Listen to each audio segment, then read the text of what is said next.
মহানবী সাল্লাল্লাহু আলাইহি ওয়াসাল্লাম এর মহামূল্যবান উপদেশ।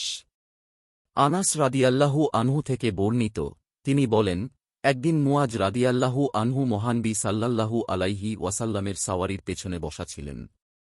মহানবী সাল্লাল্লাহু আলাইহি ওয়াসাল্লাম বললেন, হে মুয়াজ। মুয়াজ রাদিয়াল্লাহু আনহু বললেন, লাব্বাইক ইয়া রাসূলাল্লাহ, আমি হাজির। তিনি পুনরায় বললেন, হে মুয়াজ। মুয়াজ রাদিয়াল্লাহু আনহু বললেন, লাব্বাইক ইয়া রাসূলাল্লাহ, আমি উপস্থিত আছি। মহানবী সাল্লাল্লাহু আলাইহি ওয়াসাল্লাম বললেন, হে মুয়াজ। মুয়াজ বললেন, লাব্বাইক ইয়া রাসূলাল্লাহ, আমি উপস্থিত আছি।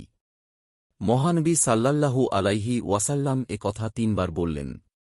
এরপর তিনি বললেন, যে বান্দা সত্য মনে সাক্ষ্য দেবে যে আল্লাহ ছাড়া আর কোনো উপাস্য নেই। মুহাম্মদ সাল্লাল্লাহু আলাইহি ওয়াসাল্লাম তাঁর বান্দা ও রাসূল, আল্লাহ তাআলা তার জন্য জাহান্নাম হারাম করে দেবেন। মুয়াজ রাদিয়াল্লাহু আনহু বললেন, ইয়া রাসূলাল্লাহ, আমি কি মানুষদের এই সংবাদ দিতে থাকব, যাতে তারা তা শুনে সুসংবাদ গ্রহণ করতে পারে? তখন মহানবী সাল্লাল্লাহু আলাইহি ওয়াসাল্লাম বললেন, না, তাহলে তারা এ কথার ওপরই ভরসা করে বসে থাকবে।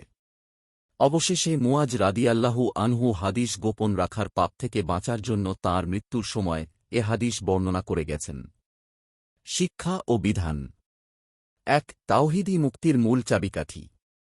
তাই লা ইলাহা ইল্লাল্লাহ মুহাম্মাদুর রাসূলুল্লাহ এই সাক্ষ্য আন্তরিকভাবে গ্রহণ ও বিশ্বাস করা জান্নাত লাভের মাধ্যম। 2. মুখের উচ্চারণের সঙ্গে অন্তরের বিশ্বাস জরুরি।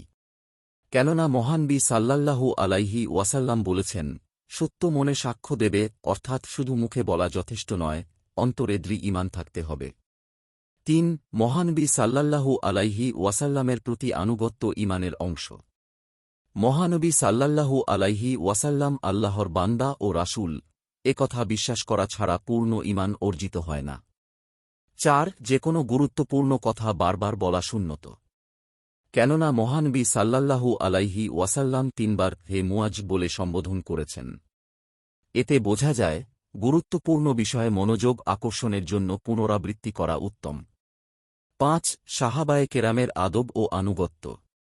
মুয়াজ রাদিয়াল্লাহু আনহু বারবার লাব্বাইক ইয়া রাসূলাল্লাহ বলেছেন। এতে শিক্ষক, বড় ও দ্বীনী নেতার প্রতি সম্মান ও আদবের শিক্ষা পাওয়া যায়। 6. শুধু আশা নয়, আমলও প্রয়োজন। কেননা মহানবী সাল্লাল্লাহু আলাইহি ওয়াসাল্লাম আশঙ্কা করেছিলেন, মানুষ যদি শুধু এ সুসংবাদের ওপর নির্ভর করে, তাহলে আমলে শৈথিল্য আসতে পারে। অথচ ঈমানের সঙ্গে নেক আমল জরুরি। 7. ইলম গোপন করা উচিত নয়। তাই মুয়াজ রাদিয়াল্লাহু আনহু মৃত্যুর সময় হাদিসটি বর্ণনা করেছেন, যেন ইলম গোপন করার গুনাহে পতিত না হন।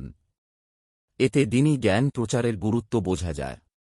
8. সত্যিকার ঈমান মানুষকে জাহান্নাম থেকে রক্ষা করে। অতএব যার অন্তরে বিশুদ্ধ ঈমান থাকবে, আল্লাহ তাআলা তাকে শেষ পর্যন্ত জাহান্নাম থেকে মুক্তি দিয়ে চিরস্থায়ী জান্নাতে প্রবেশ করাবেন ইনশাআল্লাহ।